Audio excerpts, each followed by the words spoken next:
Bom dia a todos. Sejam bem-vindos à videoconferência da CMA, Companhia Mineira de Açúcar e Álcool, durante a qual serão comentados os resultados do primeiro trimestre da safra 2026-2027, 1T27. Este evento está sendo transmitido ao vivo pela internet, acompanhado de apresentação de slides, e também está sendo gravado. Todos os participantes estão conectados apenas como ouvintes e não haverá sessão de perguntas e respostas. Portanto, caso queiram fazer uma pergunta ou esclarecer qualquer dúvida, por favor, entre em contato com a área de RI da companhia, enviando e-mail para ri@cmaa.ind.br. Antes de prosseguir, eu gostaria de esclarecer que eventuais declarações que possam ser feitas durante esta apresentação, relativas às perspectivas dos negócios da companhia, bem como projeções, metas operacionais e financeiras relativas ao seu potencial de crescimento, constituem-se em previsões baseadas nas expectativas da administração. Essas expectativas são altamente dependentes das condições do mercado, assim como do desempenho econômico geral do país e dos mercados internacionais. Portanto, estão sujeitas a mudanças. Conosco hoje, em Uberlândia, na sede da CMA, estão os senhores Jefferson de Gaspari, CFO, John Walker, gerente comercial, Fernando Falheiro, gerente de controladoria, e Lourenço Sena, supervisor de comunicação. Para dar início a esse webcast, eu passo agora a palavra para o Jefferson. Por favor, Jefferson, pode seguir.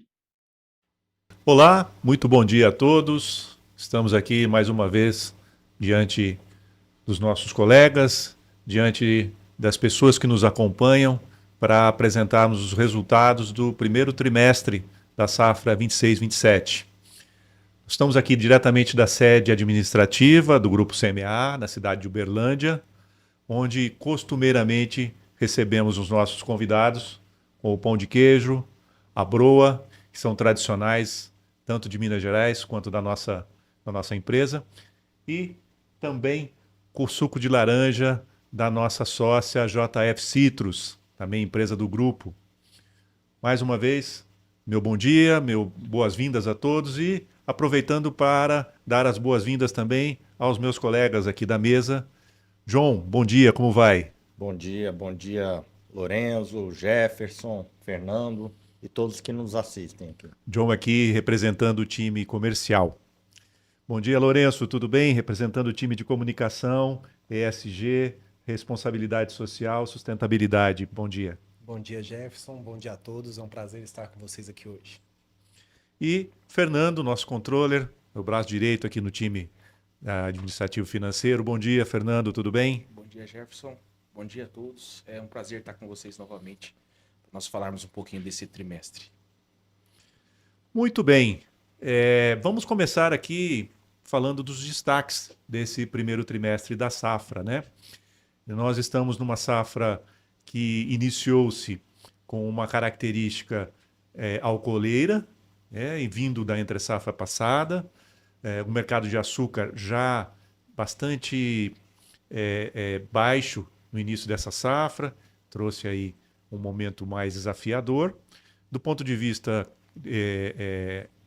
de clima, ele tem se mostrado bastante favorável, vamos falar um pouquinho, mas, de todo caso, é uma safra desafiadora, principalmente porque vivemos um momento econômico no Brasil, cujas taxas de juros estão elevadas, e um momento mundial, cujas commodities estão passando por um período de baixa. O que é normal, o agronegócio ele é cíclico, tem momentos de alta, de baixa, e esse é um que estamos vivendo. Mas esse é um momento em que diferencia, alguns diriam que diferenciam-se os homens dos meninos, né?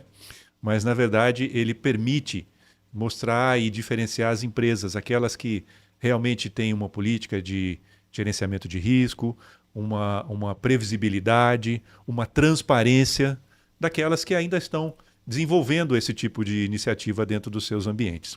Ficamos felizes porque a gente tem buscado cada vez mais essa oportunidade de contato com os investidores, com os bancos que nos suportam, né, com os nossos acionistas, o time interno, nossos funcionários, mantendo esse canal de comunicação que a cada 3 meses estamos aqui. Falando Dos destaques, mais especificamente, nós, no primeiro trimestre desse ano, crescemos a moagem em relação ao ano passado em 7,3%, acumulando 3.423.000 toneladas. Produzimos menos açúcar nesse primeiro trimestre, uma redução de 10% em relação ao ano passado, mesmo assim, 208.000 toneladas de açúcar, mas produzimos mais etanol. Né? Foram 54,9%, quase 55% a mais de produção de etanol, com 136 mil metros cúbicos. Graças efetivamente ao meu primeiro comentário, mas depois a gente vai ter oportunidade também de ouvir um pouco do John, responsável pelo time comercial, que vai falar um pouquinho desse momento, dessa situação de mercado que nos proporcionou essa mudança nesse primeiro trimestre. Isso tudo, traduzindo em valores, a gente teve um crescimento da receita em quase 1%, somando quase 600 milhões nesse primeiro trimestre, e o nosso lucro bruto crescendo 174%, somando 51%. O EBITDA acompanhando ali uma melhora significativa, quase 18% de crescimento nesse trimestre, somando 286. Esses são os principais destaques, mas não são únicos. Nos próximos slides, aqui com a ajuda dos meus colegas, a gente vai poder discorrer um pouquinho mais a cada um desses pontos. E aí eu peço a ajuda do Fernando, também agora para falar um pouquinho dos aspectos operacionais que esses números nos trazem. Perdão, Fernando, antes disso, posso pedir para o John fazer os comentários do mercado de açúcar e etanol? Sim, claro. Como você disse, Jefferson, a gente começou a safra mais alcooleira, né? Foi uma safra que o etanol estava remunerando no começo melhor do que o açúcar. Então a gente tomou a estratégia de fazer um mix mais alcooleiro. Então, o primeiro trimestre a gente forçou bastante na produção de etanol, representado aí pela redução de 10% na produção de VHP e um crescimento expressivo na produção de etanol. A gente vê aí no começo de safra o etanol ali com um valor, um preço de mercado muito melhor, né? Ao longo do primeiro trimestre, a gente seguiu nesse caminho. Agora, no segundo trimestre, a gente já mudou um pouco para mais produção de VHP, né? Mudando o mix, aí, direcionando, acompanhando o mercado, que teve uma melhora dos preços de VHP, mas a gente sempre mantendo a disciplina que é característica do nosso grupo, né?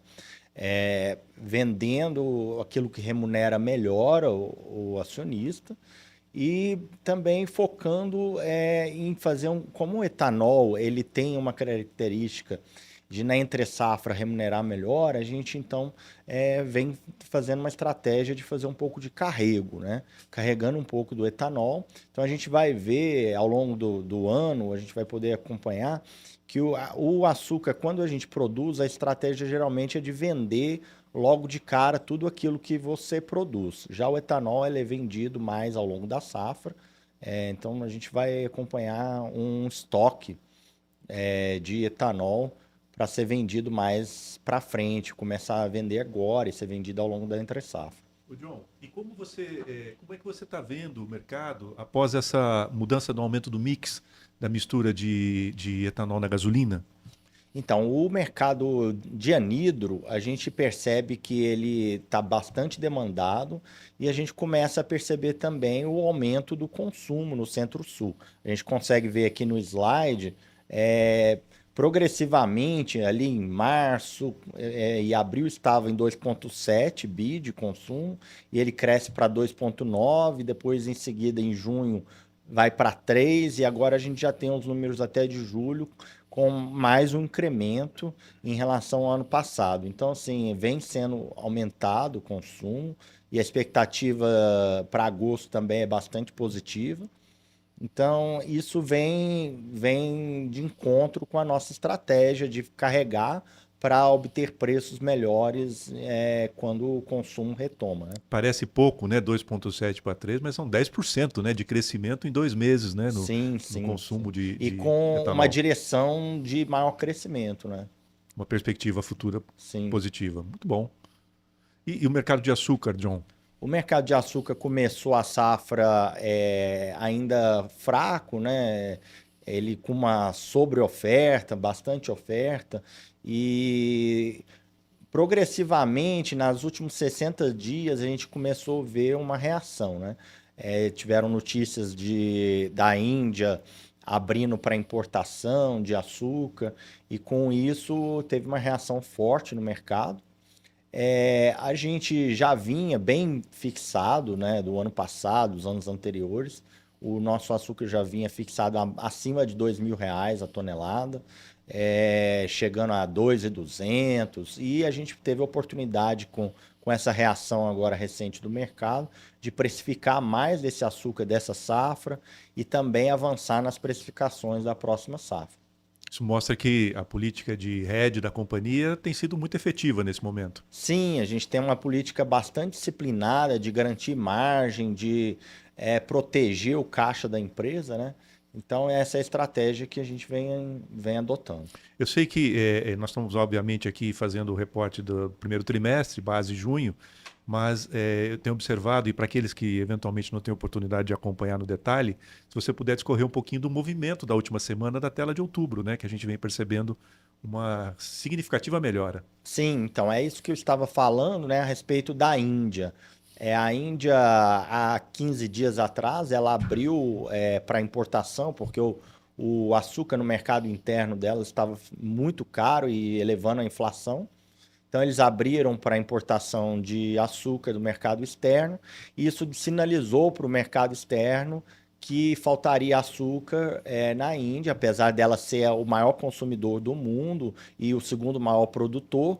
Ela então sinalizou para o mercado uma falta, e aí com isso teve uma reação. Os fundos também especuladores viraram a posição, que eles estavam muito vendidos, eles passaram para ficar comprados, né? E aí com isso teve uma oportunidade, o açúcar subiu cerca de 20%, e isso teve a oportunidade para a gente avançar nas nossas fixações para as próximas safras. Isso sinaliza aí uma perspectiva positiva para a próxima safra, né, John? Sim, isso foi positivo tanto para o açúcar quanto para o etanol, porque ele fez uma direção das usinas virarem o mix mais para açúcar e tirar a oferta de etanol também. Então é positivo para ambos os produtos e mostra um cenário mais positivo para os próximos anos. Muito bom. Excelente. Acho que essa tua experiência do mercado consumidor, de uma maneira geral, acho que contribui muito para as pessoas entenderem a dinâmica, né, desse setor, como é que ele funciona. Muito bom, muito esclarecedor, John. Muito obrigado. E como reforçando, né, a gente, como agronegócio, temos momentos de alta e de baixa, e isso sinaliza que talvez o momento de baixa que a gente está passando, ele já esteja se aproximando do seu fim, né? Pelas perspectivas de preço do ano que vem, do açúcar, pela perspectiva de aumento de consumo do etanol. Então, nos dá aí a expectativa e uma possibilidade de que na próxima safra a gente já tenha uma forte recuperação. Assim como, de certo modo, a gente está vendo nessa safra uma recuperação agronômica em relação à safra passada. E aí, eu quero passar a bola agora de fato para você, Fernando, você falar um pouquinho para as pessoas que nos assistem, né, que nos acompanham sobre o desempenho operacional desse primeiro trimestre. Acho que é importante a gente lembrar a todos, né? Quando nós falamos bastante sobre a safra passada, sobre os desafios climáticos que nós enfrentamos, né, na safra passada, como que isso refletiu nos nossos números de moagem, nosso ATR, nossa produtividade no campo, né? E que nós, já no guidance desse ano, a gente já sinalizava ali, né, uma expectativa de recuperação. O maior efeito climático que nós tivemos no ano passado, ele se deu principalmente após o primeiro trimestre, né? Então, embora a gente já tenha sentido no começo da safra passada, já os efeitos desse impacto climático, isso se deu principalmente mais após ali o primeiro trimestre. Ele se agravou depois do primeiro trimestre. Exatamente. Mesmo assim, comparando o primeiro trimestre dessa safra com a safra anterior, reforçando o ponto que o Jefferson comentou logo no início, nós tivemos um aumento de moagem de 7,3%, né? Então nós estamos falando de 200 mil toneladas a mais para o mesmo período, né, de processamento. Nós quando nós fazemos a abertura ali por usina, nós vemos a Tijuco um pouco abaixo do que nós performamos na safra passada, com 200 mil toneladas a menos. Isso principalmente por conta de uma chuva pontual que nós tivemos no início da safra ali, que dificultou um pouco o processo de colheita, mas aí nós vemos que a produtividade ela tem se demonstrado bastante positiva e nós vamos ver isso depois no próximo slide. Na Pontal, nós temos aqui um processamento maior, nós temos 400 mil toneladas a mais do que nós processamos no mesmo período da safra anterior.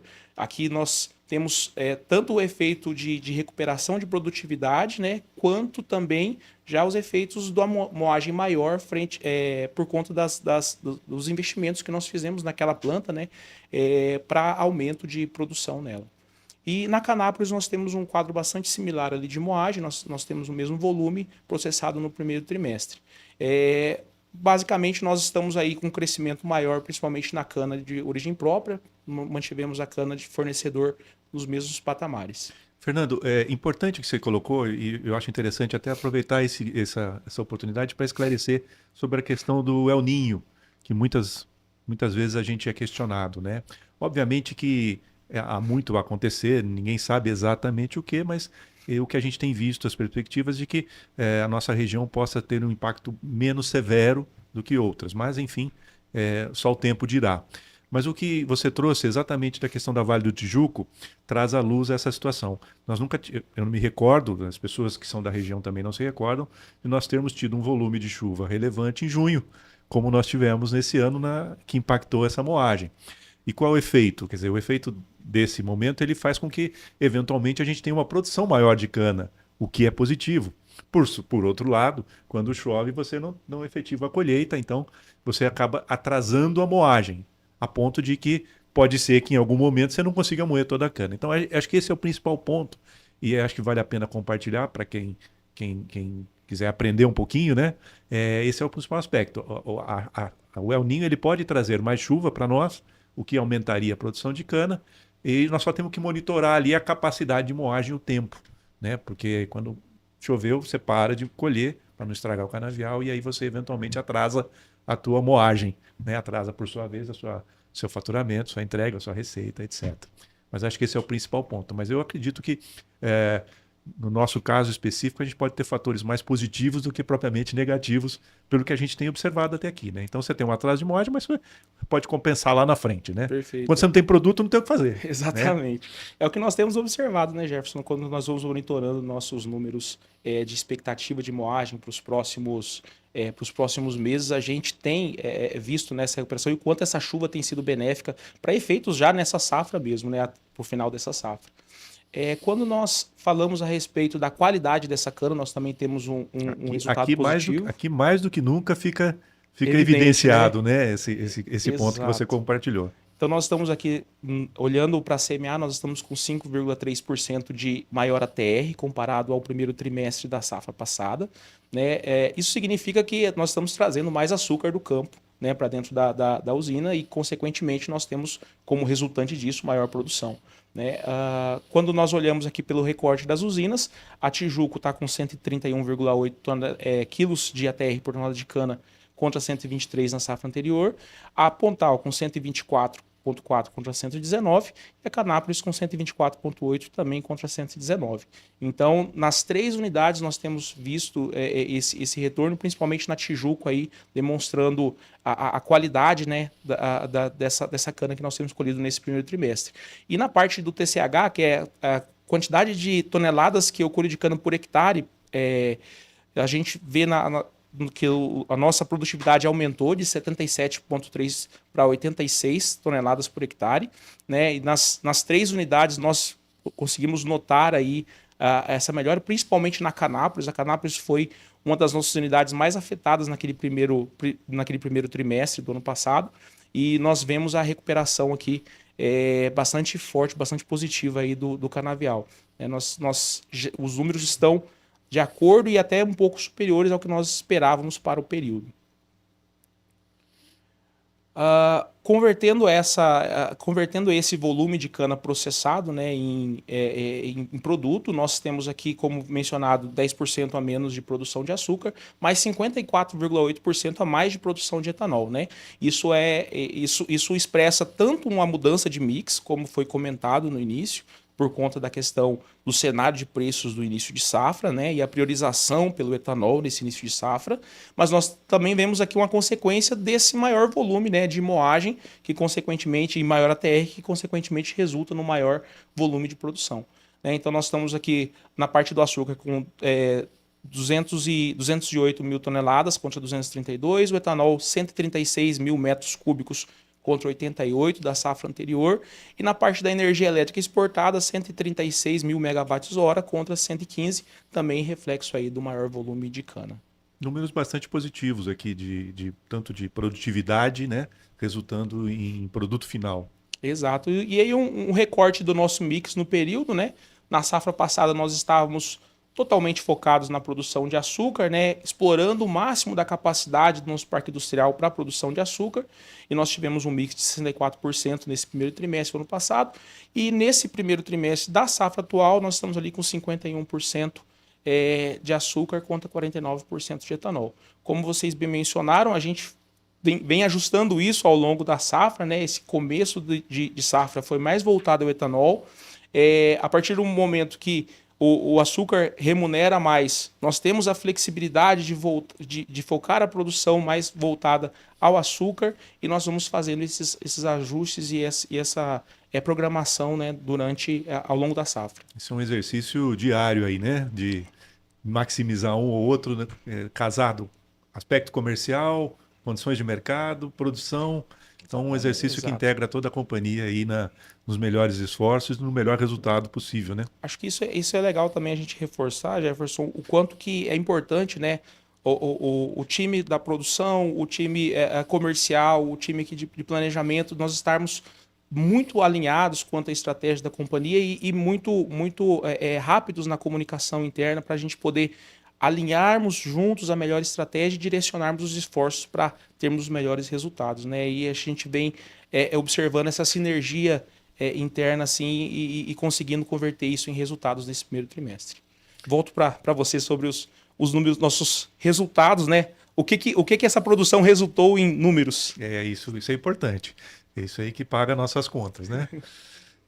Falando em termos de receita, né, como nós colocamos nos destaques iniciais, a gente teve um crescimento em relação ao ano passado de quase 1%, 0,9%, mas são quase 600 milhões de receita operacional líquida nesse primeiro trimestre, somando aí 594. A distribuição por produto, ela reflete menos a questão do mix, porque, obviamente, o açúcar, como o John mencionou, ele já sai direto da produção para a venda, tem ali um estoque de passagem ali dentro da companhia, mas ele é pequeno. Já o etanol você consegue estocá-lo para vender futuramente. De todo modo, a receita do açúcar representou 61,5% e o etanol somado 30%. A gente tem uma receita de energia, como você colocou, a produção de energia se mostrou maior nesse primeiro trimestre, e outras receitas. Isso aí somam tudo, esse gráfico, perdão, o gráfico da direita e a distribuição por produto. Jefferson, e me permita, ali quando a gente vê uma receita parecida, 1% maior que do ano passado, a gente vale lembrar que os níveis de preço de açúcar no início do safra passada, comparado com o início dessa safra, né, estavam bem maiores antes, e mesmo assim a gente conseguiu ali performar. Dois aspectos. Esse é um, quer dizer, exatamente a questão de preço. O preço médio dessa safra é mais baixo do que da anterior, mas você tem, por sua vez, um aumento de moagem, portanto, de produção. E os níveis de estoque. Né? Como o John mencionou, nós estamos com níveis de estoques de etanol mais altos do que ano passado, então essa receita ainda não se materializou, ela tenderá a acontecer até o final da safra. Então você carrega ali ao longo da safra, nos trimestres intermediários, níveis de estoques diferentes, e isso impacta na tua receita. Então parte dessa receita ainda virá, né, futuramente. Falando em EBITDA margem, e aqui é importante, Fernando, fazendo o link com a receita. Quer dizer, a receita é mais ou menos muito próxima, 10% a mais, 1% a mais, né? Desculpa, mas o EBITDA é maior, o que mostra exatamente o exercício de redução de custos, de economia, de busca de produtividade e de eficiência que nós temos empregado na companhia. Sabendo desse momento de commodity mais desafiador, os esforços foram todos feitos para melhora dos resultados. Então, você vê um crescimento no EBITDA significativo, né? Quase 18%, apesar da receita apenas 1% acima. Então, isso melhora a nossa margem EBITDA de 41% para 48,2%. Isso é muito, muito positivo. Esse número aqui é melhor do que aquele, né? Sim. Porque ele realmente vai traduzir em resultado. E aí, falando em lucro, prejuízo líquido, a gente tem aí também uma melhora significativa, né? No trimestre passado, no ano passado 119 negativo e esse ano 101 negativo. Lembrando que parte desse número advém do reconhecimento do valor justo dos ativos, do ativo biológico, né? Marcação ao mercado. E ela, é claro, é baseada no valor do ATR da tonelada de cana. Quando você tem preço de commodities mais baixo, você tem um valor de cana relativo mais baixo. Então, o seu ativo biológico vale menos, né? É um efeito contábil, mas que impacta nos resultados, porque você tem que reconhecer uma perda. Em todo modo, aquele efeito de ganho no EBITDA que a gente está demonstrando no gráfico da esquerda, ele se materializa no gráfico da direita em resultado na última linha. Então, dois aspectos extremamente positivos. Vou pedir a tua ajuda, Fernando, falar um pouquinho do CAPEX. Perfeito. Bom, acho que aqui no recorte desse trimestre, pessoal, a gente tem um CAPEX menor do que o realizado na safra passada. A gente também tinha sinalizado no guidance dessa safra que nós teríamos um ano de menores investimentos, né? Todo esse cenário que nós estamos acompanhando de preços, o cenário econômico do país, faz com que a gente tenha que ter algumas estratégias, né, bastante fortes e a gente vê muito isso na parte aqui do CAPEX.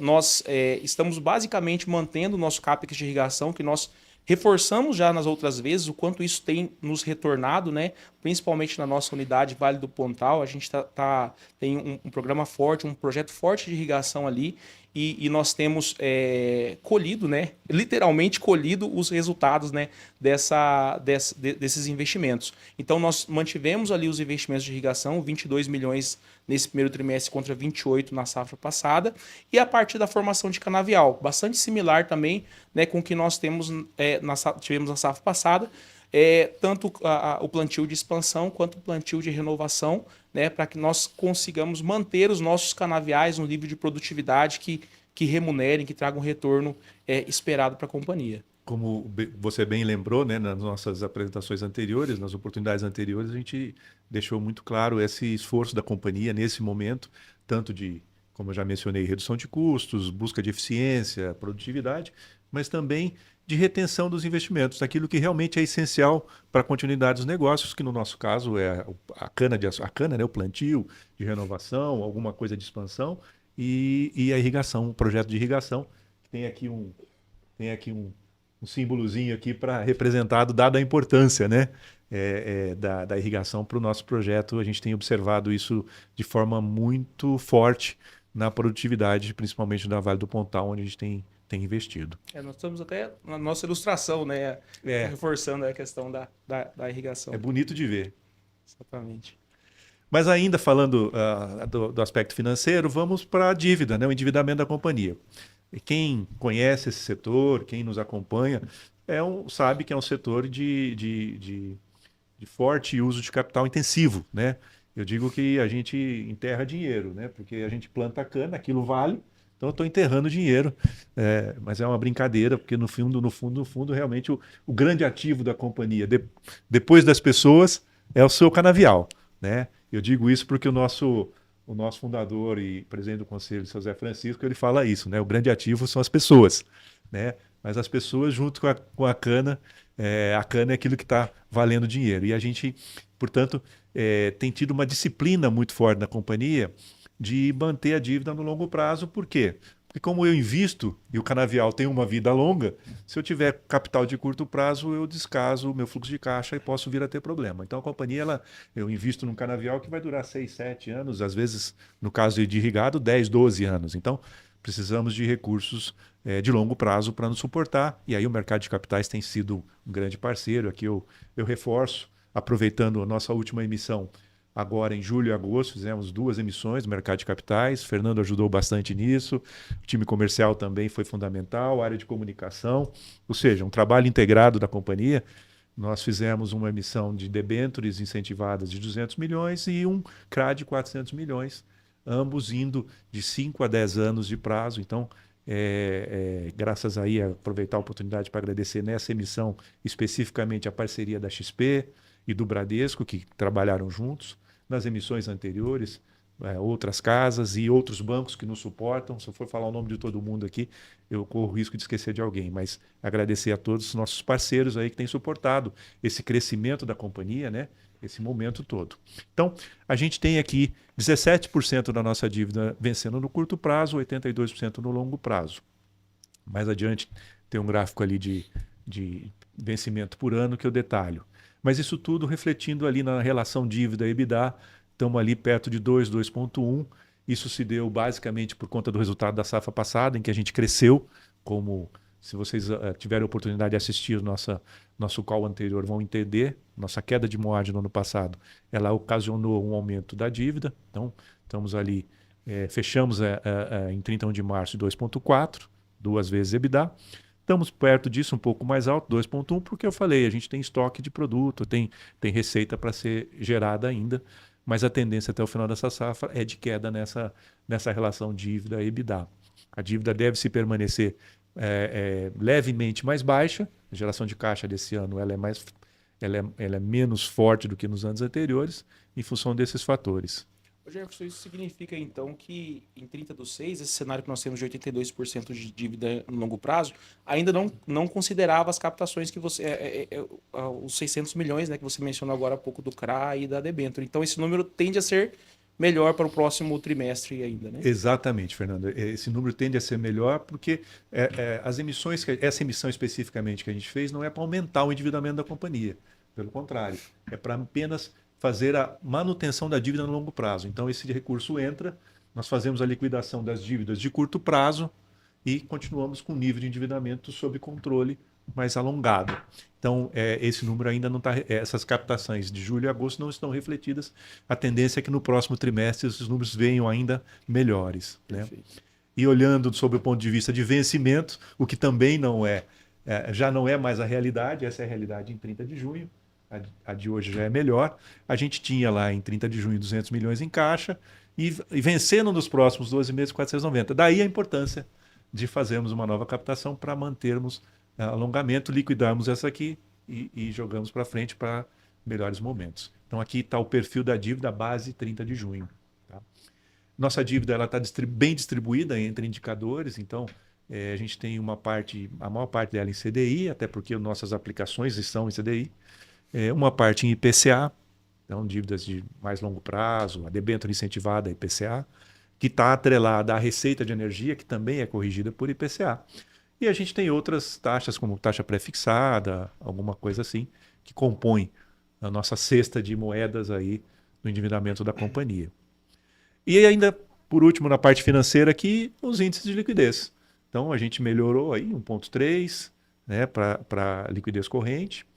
E se eu tirar os efeitos derivativos ali, a gente está em linha, né, com o mesmo perfil do ano passado. Ou seja, a gente está mantendo um perfil de liquidez, ou seja, se eu aumento muito isso, eu também aumento a minha despesa financeira, porque eu vou ter que pagar um spread. Então a gente tem ali um nível de controle muito bom sobre os nossos suporte de caixa mínimo, para manter um índice de liquidez confortável, sem encarecer demais, até porque as taxas de juros são muito altas. Se eu aumento muito isso, eu aumento também a despesa financeira da companhia, diminui o resultado. Então isso é um pouco do nosso cenário, né, de maneira geral.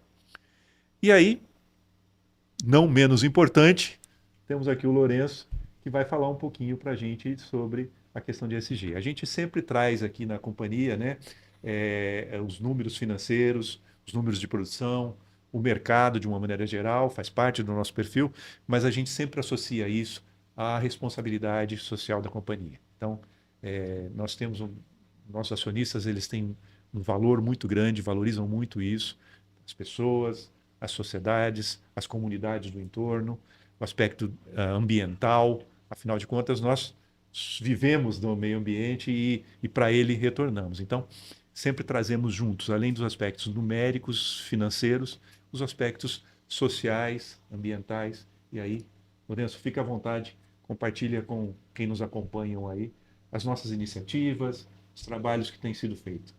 Muito obrigado, Jefferson. Bom dia a todos.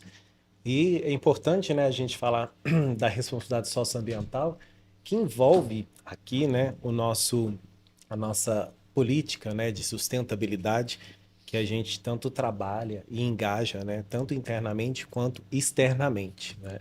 Então, falando um pouco do desenvolvimento, do relacionamento e engajamento da comunidade local, nesse primeiro trimestre, né, nós demos andamentos aí nas ações que a gente já tem no nosso calendário.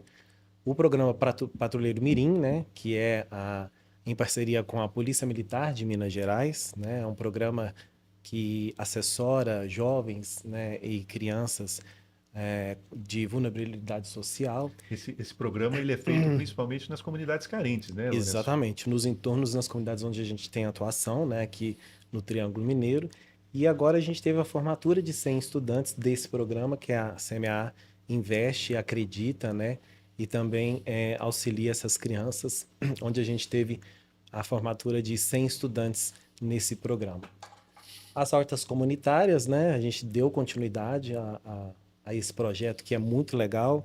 As hortas comunitárias nada mais é do que as crianças, né, terem aí o seu próprio trabalho dentro da escola, de plantar, né, as hortaliças, desses alimentos servirem para alimentação dentro da escola e também para os seus familiares e para a comunidade no entorno das escolas, né? É bom que nós estamos formando agrônomos desde pequenininho, para quando crescerem, Exatamente. poderem vir compor nosso time de profissionais, né? Exatamente, Jefferson.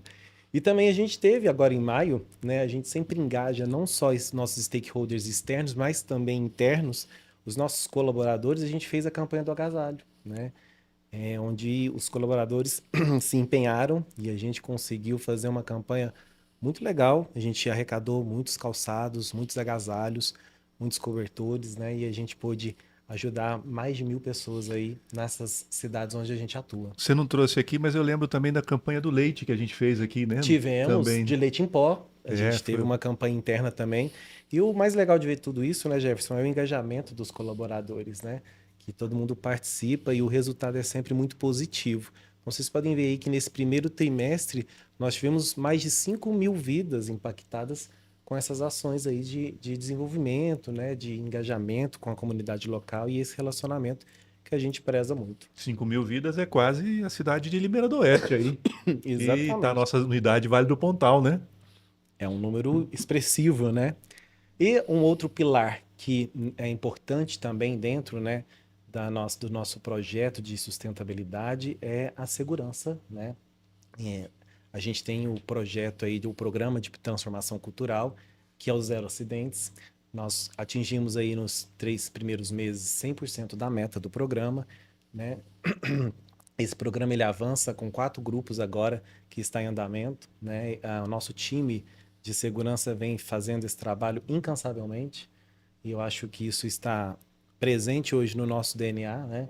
Que segurança é inegociável e esse projeto aí a gente dá continuidade aí até o final dele para a gente conseguir e tem colhido bons resultados aí com a segurança nossa interna aqui dos nossos colaboradores.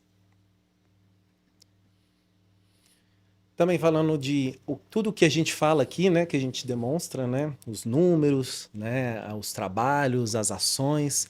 Nós fizemos aí o lançamento do nosso relatório de sustentabilidade, juntamente com o inventário de emissões de gases de efeito estufa, né, no mês de junho. Vocês podem acessar aí na tela, tem um QR Code. Então a gente convida vocês a conhecer esse material. Eu acho que o relatório, o Jefferson, John e Fernando e os demais também vão concordar. Ele está numa pegada mais gostosa de ler, né? A gente traz todo esse trabalho que a gente desenvolve de uma forma, né, muito intuitiva, né, com boas fotos do nosso trabalho, de todas as frentes que a gente vem fazendo de sustentabilidade. Então, convido todos vocês que estão nos assistindo a conhecerem o nosso relatório de sustentabilidade, assim como o nosso inventário de emissões de gases de efeito estufa, que está disponível no nosso site, cma.ind.br, e também através da leitura do QR Code aí na tela que vocês estão vendo aqui. Fica aí o convite para quem está nos assistindo que possa entrar lá, conhecer, ler, fazer suas sugestões. Podem usar o e-mail ri@cma.ind.br, a gente direciona para o time da comunicação. Sempre muito bem-vindo. Eu acho que a contribuição de todos faz com que a gente possa produzir algo cada vez melhor, né, Lourenço? Com certeza, com certeza. Toda sugestão é bem-vinda, né? E a gente sempre tem algo a melhorar. Então é muito importante a participação de todos nesse trabalho. E um outro ponto importante, né, do nosso trabalho, né, que foi falado aqui também, essa questão climática, né? Então a gente trabalha muito, isso está presente no nosso calendário da safra, né, todos os anos, que é o programa de prevenção a incêndios rurais. Então a CMA, ela preza, ela valoriza e investe, né, na prevenção dos incêndios rurais. E esse ano foi bacana porque a gente trouxe o mote que prevenir incêndios é proteger a vida, né? Então a gente muito focado no meio ambiente, né? A gente sabe que incêndio é crime, né? A gente tem parceria nesse programa com o Corpo de Bombeiros, né?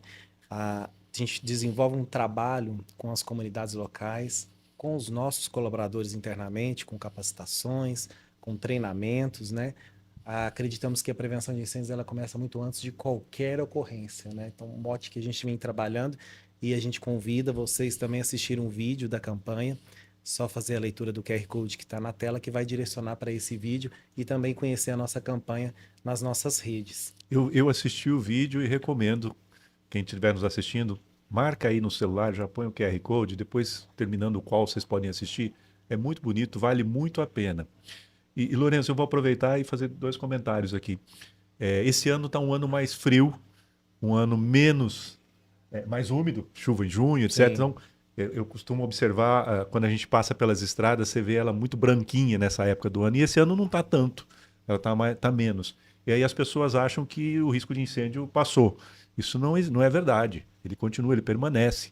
Então, assim, a gente tem que tomar muito cuidado, porque quando a gente relaxa, é quando o risco aumenta. Então, o risco de incêndio permanece. Talvez ele seja menos rigoroso, mas ele está lá. Uma fagulha, um vidro, uma bituca de cigarro, tal. E essa arara azul, me conta, é aquela mesma que a gente vê quando a gente colhe a cana que fica depois do canavial, lá na região de Turama, Limeira do Oeste, não? Exatamente. É aquela? Exatamente. É Essa bonito de foto ver. é uma foto real, né, das nossas áreas. Então, todo o material que a gente trabalhou nessa campanha são fotos e vídeos das nossas unidades, das nossas operações. Então, a campanha está muito bonita. Convido todos vocês aí a poderem conhecer e compartilhar com a gente, né, que é importante também a gente compartilhar e enaltecer a importância, né, de prevenir esses incêndios rurais. E falando aqui de certificações, já indo, né, para a finalização da apresentação de ESG, a certificação Bom Sucro, né, a Vale do Tijuco, nós somos recomendados, né, na recertificação agora no mês de junho, e nós temos a programação, inclusive nessa semana, a nossa unidade Vale do Pontal está passando pela auditoria da Bom Sucro, e depois nós teremos da unidade Canápolis em outubro desse ano. Lembrando que as 3 unidades são hoje, né, certificadas e a gente passa por essas auditorias de manutenção da certificação. Vamos pedir para o John falar um pouquinho de CBIOS para nós? Por favor, o John vai poder nos ajudar aqui. Então, a nossa indústria, naturalmente, ela já é sustentável, né? A gente tem um produto que ele é um grande diferencial no mercado, que é o etanol, que é um combustível sustentável, renovável, que hoje é uma grande fonte de energia para o Brasil. E a nossa empresa, ela está certificada no RenovaBio. Então a gente se acredita aí até agora no primeiro trimestre cerca de 90 mil unidades de CBIOS. E esse CBIO é um certificado de descarbonização, né? Então, para cada metro cúbico que a gente produz de etanol, a gente se acredita de um volume de CBIOS. E CBIOS é uma forma de remunerar um combustível que ele é sustentável, que é o etanol. E a gente vem focando sempre em melhorar essa nota de sustentabilidade nossa, né? Através de ações de melhoria do uso redução do uso de diesel, de fertilizantes de origem de petróleo, né? Então, de forma que a gente melhore esse retorno dos CBIOS, né? Muito bom. Foi um prazer estar com vocês mais uma vez. Antes de encerrar aqui, convidar a todos que acessem o nosso site da companhia, www.cmaa.ind.br. Lá estão os números, lá estão os releases, lá estão as apresentações, lá estão todos os relatórios de sustentabilidade. Vou aproveitar, Jefferson, e fazer também um complemento à sua fala, convidar todos vocês a seguirem as redes sociais da CMA. Nós estamos presentes no Instagram, no LinkedIn, no YouTube. Lá você fica por dentro de tudo isso que a gente está falando aqui, das novidades, né, dos eventos e de vagas, né, para fazer parte da CMA. Então, pode acessar as nossas redes, convidamos todos vocês a nos seguirem e compartilhar o nosso conteúdo. Reforço esse convite, Lourenço. Realmente, a gente tem sempre oportunidades, são sempre bem-vindos. Pessoas de bem, quiserem compor nosso time, serão bem-vindos. As vagas estão lá anunciadas, podem se inscrever, podem mandar e-mail, forma como preferirem. E aqui, mais uma vez, não só agradecer a vocês, mas agradecer toda a família CMA, JF Citrus, nossos acionistas, nossos colaboradores todos.